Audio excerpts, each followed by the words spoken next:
Assalamualaikum warahmatullahi wabarakatuh. Waalaikumsalam warahmatullahi wabarakatuh. Bismillahirrahmanirrahim. Alhamdulillahi rabbil alamin. Wassalatu wassalamu ala ashrafil anbiya'i wal mursalin Sayyidina wa maulana Muhammadin wa ala alihi wa ashabihil mujahidin at-tahirin, amma ba'du. Saudara-saudara kaum muslimin rahimakumullah. Pada pertemuan terdahulu kita sudah membicarakan orang-orang yang menjadi teman-teman setan dalam kehidupan di dunia ini. Maka pada pertemuan kali ini kita akan membicarakan tentang siapa yang menjadi musuh-musuh setan di dalam kehidupan. Dengan satu catatan, berbahagialah mereka yang menjadi musuh-musuh setan, tetapi celakalah mereka yang menjadi teman-teman setan.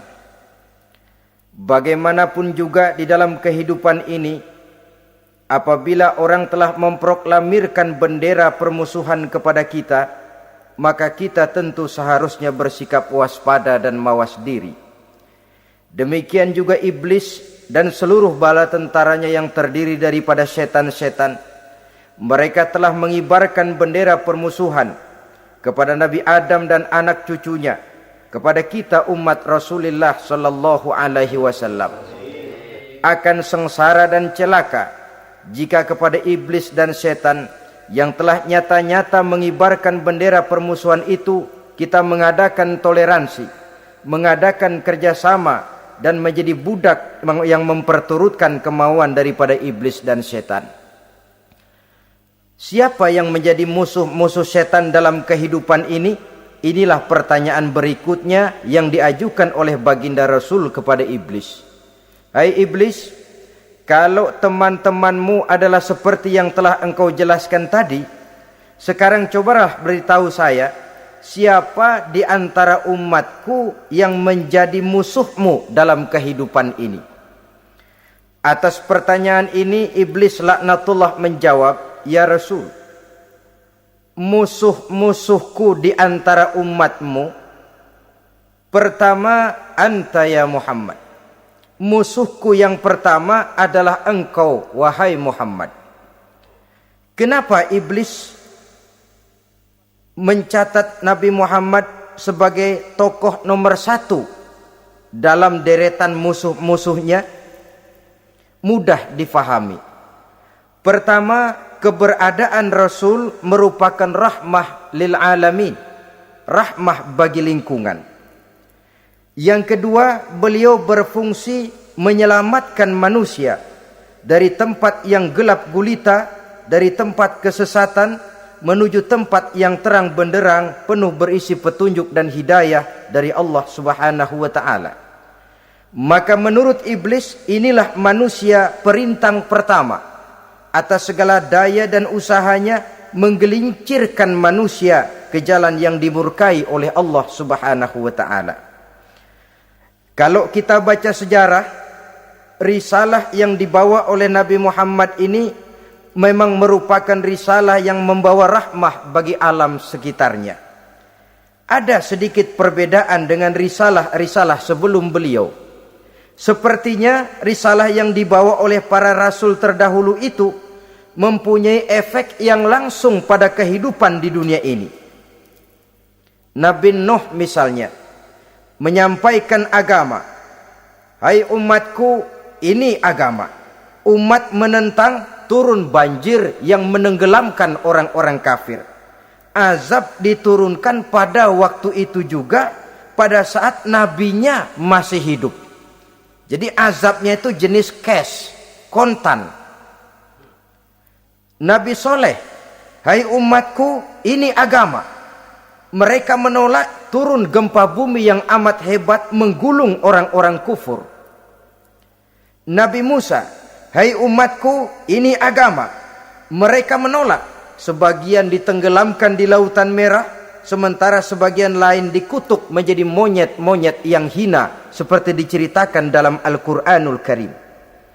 Lain dengan Rasulullah sallallahu alaihi wasallam. Bagaimanapun kurang ajarnya umat yang dihadapi oleh beliau, bagaimanapun menentangnya jamaah yang dihadapi oleh beliau, azab tidak turun sepanjang beliau masih hidup. Ini merupakan jaminan dari Allah, wa ma kana Allahu liyu'azzibahum wa anta fihim. Allah sama sekali tidak akan menurunkan azab selama engkau wahai Muhammad masih hidup di tengah-tengah umatmu. Jadi keberadaan Nabi Muhammad merupakan jaminan keselamatan bagi umatnya. Selama beliau masih hidup, azab tidak turun bagaimanapun kurang ajarnya umat. Di sini sedikit bedanya dengan nabi-nabi terdahulu. Juga perbedaan dalam pola dakwah. Nabi Nuh ketika dakwahnya ditolak oleh umat, keluar doanya meminta umatnya ditenggelamkan. Tetapi Nabi kita ketika dilontari batu oleh umat, malah beliau mendoakan umatnya agar memperoleh hidayah. Oleh sikap yang semacam ini, wajar lalu iblis menganggap Nabi Muhammad sebagai musuh ranking pertama. Yang kedua, siapa musuhmu di antara umatku? Yang kedua kata iblis, musuhku Muhammad imamun adil. Pemimpin yang adil. Itu yang akan menjadi musuhku di dunia ini. Putus asa iblis menghadapi pemimpin yang adil. Tipu dayanya tidak terkena. Segala tingkah polanya tidak diperturutkan. Imam yang adil, pemimpin yang adil merupakan musuh daripada iblis laknatullah alaih. Apa sebabnya? Karena pemimpin yang adil mempunyai dampak dalam kehidupan di dunia ini. Melindungi orang banyak, menenteramkan orang banyak. Makin aman, tentram, tenang situasi dan kondisi, makin mudah orang melaksanakan ibadah. Makin tekun orang melaksanakan ibadah, makin dekat dia dengan Allah. Makin dekat manusia dengan Allah, makin jauh dia dari iblis. Sebab dua hal ini selalu kontradiktif. Jika kita jauh dari Allah, tentu dekat dengan iblis. Jika kita jauh dari iblis, harus dekat tentu dengan Allah. Dan begitu selanjutnya. Dalam kaitannya dengan kehidupan kita sekarang, saudara-saudara, disinilah perlunya mempersiapkan manusia. Membangun manusia itu jauh lebih sulit daripada membangun jembatan. Membangun manusia itu lebih sulit daripada membangun gedung-gedung bertingkat. Termasuk membangun dan mempersiapkan calon-calon pemimpin yang adil di masa yang akan datang. Membangun jembatan penting. Tapi lebih penting daripada membangun jembatan adalah membangun manusia yang bikin jembatan. Sebab kalau manusia yang bikin jembatan tidak dibangun lebih dahulu, saya khawatir jembatannya nanti habis dimakan oleh yang bangun jembatan. Mengaspal jalan raya penting. Lebih penting dari mengaspal jalan raya, membangun manusia yang mengaspal jalan itu. Sebab kalau manusia yang mengaspal jalan bermental rusak dan bejat, saya khawatir jalan belum selesai, aspalnya habis dimakan oleh yang ngaspal. Inilah pentingnya membangun manusia pembangunan. Semua tugas-tugas besar, semua pekerjaan-pekerjaan yang baik harus berangkat dari niat yang baik, berangkat dari hati yang bersih. Siapapun adanya kita, apapun profesi kita. Yang jadi kiai, marilah berangkat dari niat yang bersih. Yang jadi mubalik, marilah berangkat dari niat yang bersih. Niatnya itu mau menghidupkan Islam atau mau cari hidup jual Islam. Kalau mau menghidupkan Islam, mari sama-sama kita berjuang. Tapi kalau mau cari hidup untuk dengan menjual Islam, minggir saja daripada nanti bikin malu. Yang mengurus masjid, mari berangkat dari niat yang bersih.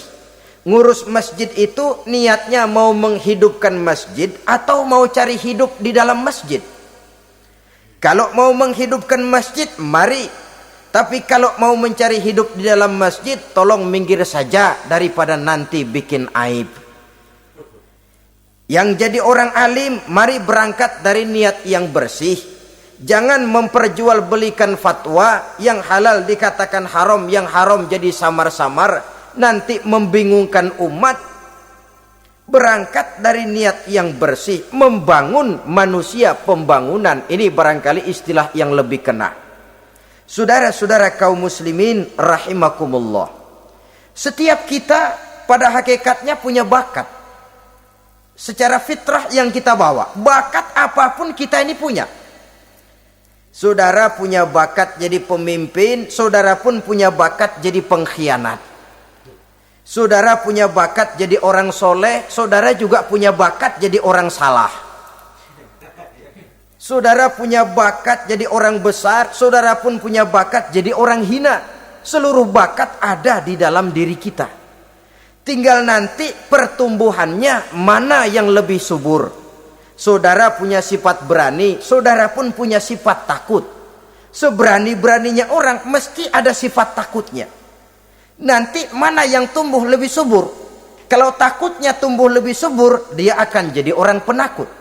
Kalau beraninya yang tumbuh lebih subur, dipupuk oleh lingkungan, pendidikan dan sebagainya, dia akan tumbuh jadi orang pemberani. Oleh karena itu, agama merupakan lingkungan yang subur untuk menumbuhkan benih-benih yang baik yang kita bawa bersamaan dengan lahirnya kita ke alam dunia ini.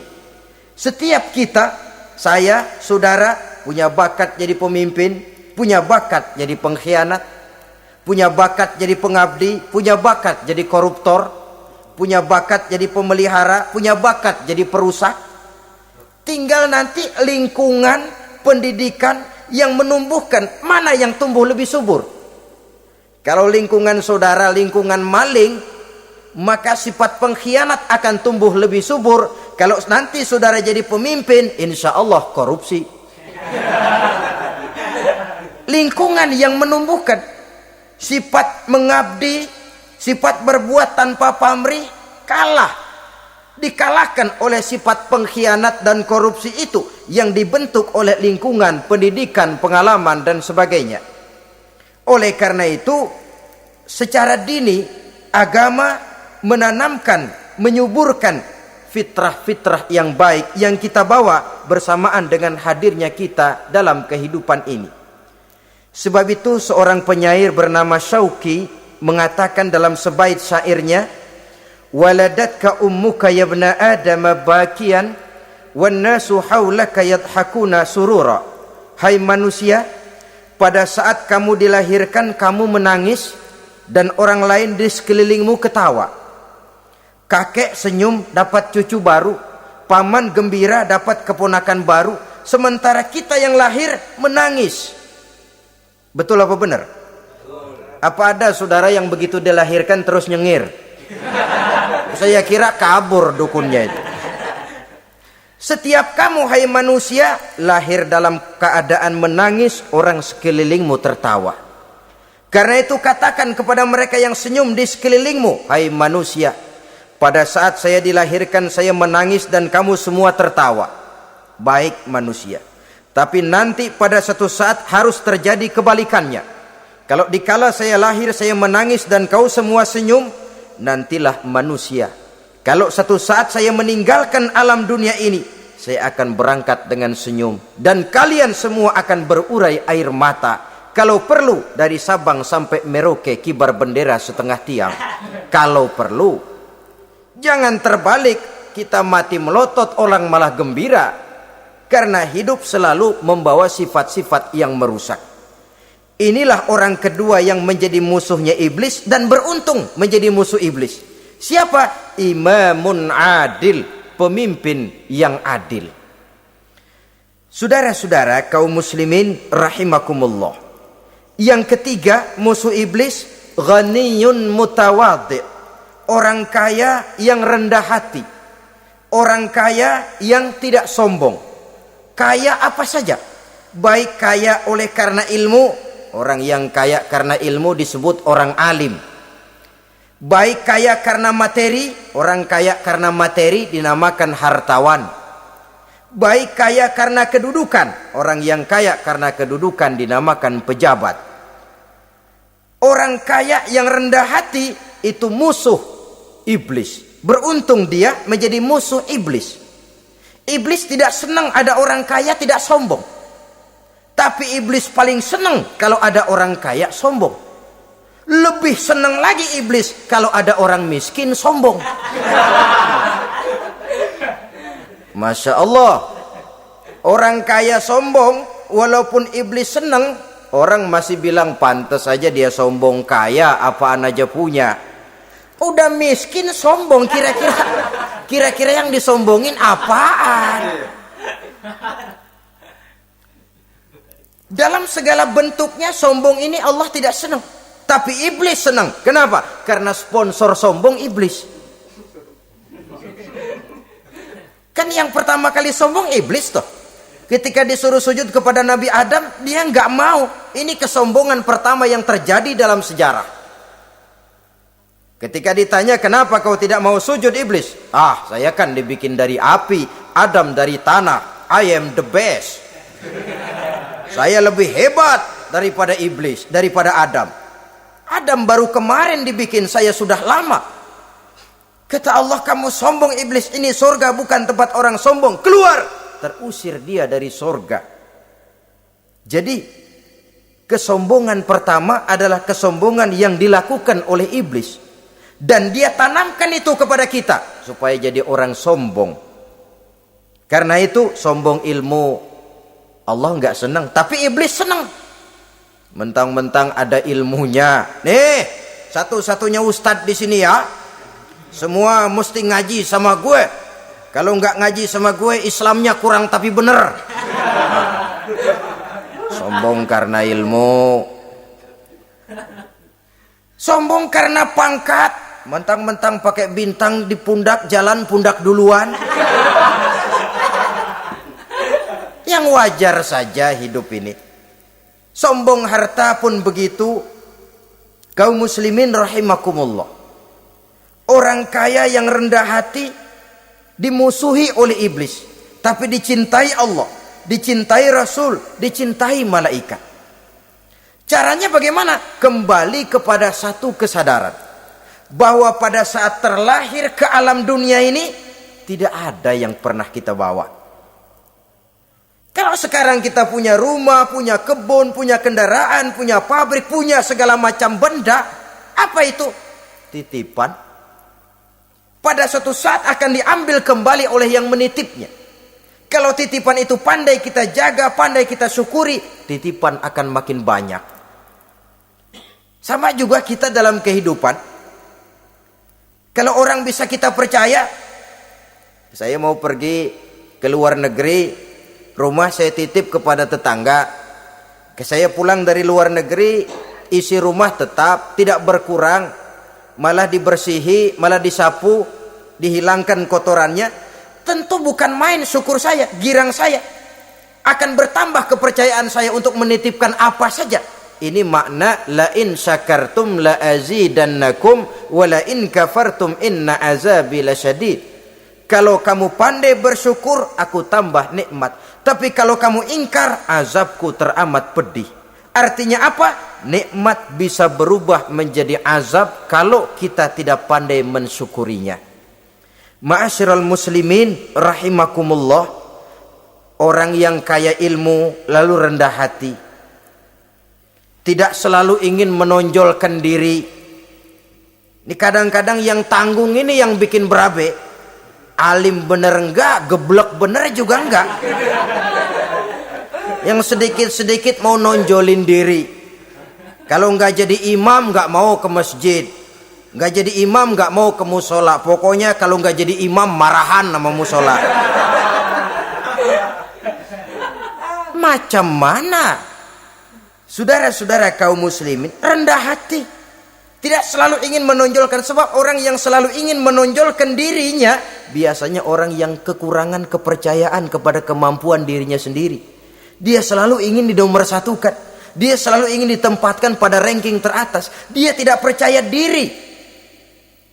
Orang yang percaya diri dapat bersikap wajar dalam kehidupan. Begitu juga kaya karena harta, dengan menyadari bahwa harta bagaimanapun banyaknya titipan dari Allah. Pada suatu saat akan kembali, dia harus dimanfaatkan sesuai dengan kehendak yang menitipnya. Begitu juga kaya oleh karena pangkat, kedudukan, dan jabatan. Pada suatu saat jabatan itu akan hilang dari diri kita. Karenanya sering saya jelaskan bahwa pangkat di dunia ini yang paling tinggi pensiun. Titel yang paling akhir almarhum. Saudara setuju atau tidak, titel itu akan saudara dapat. Bagaimanapun kita cinta kepada pangkat, kedudukan, entah pada akhirnya satu saat akan sampai kepada posisi yang namanya pensiun. Kalau sadarlah kita kepada pemikiran ke arah sana, maka untuk mencapai kekayaan, baik kekayaan harta, kekayaan kedudukan, tidak lalu menghalalkan segala cara untuk mencapai tujuan, tapi dibatasi oleh norma dan kaedah yang harus dia taati, baik kaedah agama maupun kaedah bernegara. Inilah orang ketiga yang menjadi musuhnya iblis, orang kaya yang rendah hati, orang kaya yang tidak sombong. Yang keempat, saudara-saudara, tajirun shadiq, pedagang, pengusaha yang jujur. Iblis gedek betul, benci bukan main sama pengusaha, sama pedagang yang jujur, yang tidak ngurangi timbangan, tidak nipu pembeli, tidak barang yang jelek dibilang bagus, atau yang bagus di atas yang jelek di bawah, atau dicampur yang baik dengan yang jelek supaya kelihatan semuanya jadi baik. Semua orang ingin untung, tidak ada kecuali siapapun orangnya, dan itu wajar. Setiap manusia ingin mendapat keuntungan, kalau perlu dengan modal minimal mencapai keuntungan maksimal, seperti yang diajarkan oleh teori ekonomi.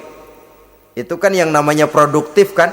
Satu usaha dinamakan produktif, bagaimana kita mengeluarkan modal minimal bisa mencapai keuntungan maksimal. Silakan. Bahwa manusia ingin untung itu insting, naluri, fitrah. Tidak ada orang yang mau rugi. Tapi cara mencapai keuntungan itu yang membedakan antara seorang muslim dengan yang bukan muslim. Sudah pernah saya sampaikan, apabila kaum pengusaha, para pedagang sudah dijangkiti penyakit yang tidak jujur, yang akan timbul adalah kekacauan ekonomi. Kekacauan ekonomi bisa menimbulkan revolusi sosial, dan revolusi sosial merupakan kiamat satu generasi. Semua kericuhan hampir bermuara dari perut, dan itu ekonomi. Orang nodong perut, orang korupsi perut. Ya walaupun korupsi kalau sudah kelas kakap tidak lagi sekedar urusan perut. Ya perut apa yang diurusin kalau korupsinya miliaran itu? Perut jin barangkali. Saudara-saudara kaum muslimin rahimakumullah. Oleh karena itu, pedagang yang jujur, pengusaha yang jujur, ini merupakan musuh iblis. Iblis tidak senang kalau ada pengusaha yang jujur. Iblis tidak senang kalau ada pedagang yang jujur. Tapi iblis akan tepuk tangan kalau pedagang sudah selingkuh, kalau pengusaha sudah nipu. Ada orang bilang, sekarang mah kalau jujur-jujur bener nggak makan apa-apa dong kita. Sebab katanya jangan lagi nyari yang halal, sekarang ini yang haram aja seret. Rupanya sering masang undian nggak pernah kena. Lalu bilang jangan yang halal, yang haram aja nggak kena-kena katanya. Sebenarnya bukan itu masalahnya, saudara-saudara. Bukan itu masalahnya. Masalahnya ialah bahwa kejujuran membawa keberkahan. Ini kalau kita berpikir dengan kacamata agama. Keberkahan merupakan sumber ketenangan. Dan ketenangan ini tidak bisa dibeli dengan materi yang bagaimanapun banyaknya. Walaupun kita punya percetakan duit, ketenangan itu nggak bisa dibeli. Jangankan cuma punya duit banyak, percetakan duit saudara punya, mau membeli ketenangan yang berasal dari keberkahan, sulit. Jadi kejujuran membawa keberkahan, keberkahan membawa ketenangan. Jangan macam dulu tukang sol sepatu. Ditanya oleh temannya, "Bang, ngesol satu hari dapat berapa?" 200 rupiah. Sembayang enggak? Enggak. Islam? Islam, kalau Islam mah. Kata temannya, "Sembayang dah, kali aja besok dapat rezeki lebih banyak." Yang benar, iya. Sebab kalau orang sholat itu Allah dekat, nanti rezekinya ditambah. Beneran? Bener. Subuh sembayang dia. Habis sembayang sarapan, berangkat ke tempat dia ngesol, mangkal. Dari pagi sampai jam 11 belum ada juga yang ngesol. Mulai bimbang hatinya. Katanya kalau sembayang rezeki tambah. Tadi sembayang subuh sampai gini hari belum ada yang ngesol. Cobaan kali, sabar. Datang sholat zohor. Habis zohor nunggu lagi, belum juga ada yang datang ngesol. Udah mau pulang hampir maghrib, baru datang satu orang dandanin sendal jepit putus.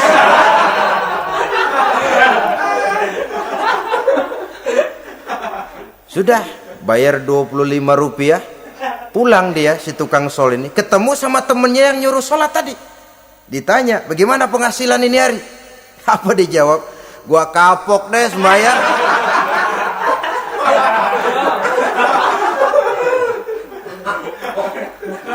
Kemarin nggak sembahyang dapat 200, sekarang begitu sembahyang jigo.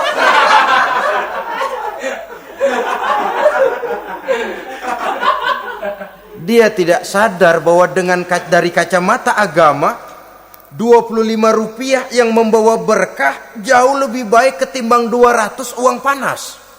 Dari kacamata agama, 25 rupiah yang membawa berkah lebih baik daripada 200 rupiah tapi panas. Sebab panas menjauhkan kita dari ketenangan. Itulah sebabnya maka pedagang yang jujur, pengusaha yang jujur menjadi musuh setan dan beruntung. Sekarang jadi pengusaha jujur-jujur nggak dapat proyek, Pak. Kalau nggak bisa semir semur. Padahal agama sudah menjelaskan ar-rashi wal murtashi finnar. Orang yang nyogok dan orang yang disogok dua-duanya neraka. Kenapa? Join termasuk ta'awanu 'alal ismi wal udwan. Bertolong-tolongan dalam berbuat dosa dan kesalahan. Kalau hadiah, lain hadiah. Kalau sedekah, lain sedekah. Tapi yang namanya semir, suap, ar-rashi wal murtashi finnar. Saudara-saudara kaum muslimin rahimakumullah. Jadi pedagang yang jujur, pengusaha yang jujur merupakan salah satu roda perekonomian. Kegoncangan ekonomi akan menimbulkan dampak sosial yang sangat luas dan kompleks. Yang pada giliran puncaknya, dampak paling negatifnya, dia sanggup menggerakkan terjadinya revolusi sosial. Bukankah sebagian besar gerak hidup manusia dimotivasi oleh keinginan untuk mempertahankan kelangsungan hidup? Dan kelangsungan hidup artinya mulut. Mulut itu artinya perut, dan itu artinya makan. Setelah itu mungkin baru pangan, baru sandang, baru dia berpikir pakaian dan sebagainya. Jadi karena dia merupakan penggerak roda ekonomi, pedagang yang jujur, pengusaha yang jujur mutlak diperlukan dalam kehidupan ini.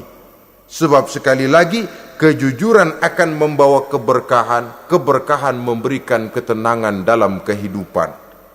Oleh karenanya kita umat Islam, biarin duit kita banyak, asal berkah. Itu tentu idealnya.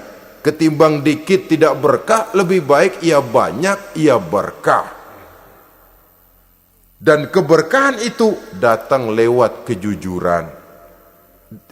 Kejujuran ini sudah dicontohkan oleh Rasul pada saat beliau berniaga ke negeri Syam dikala berumur 9 tahun, bahkan dikala berumur 25 tahun seketika membawa dagangan Sayyidatuna Khadijah yang kelak jadi istri beliau.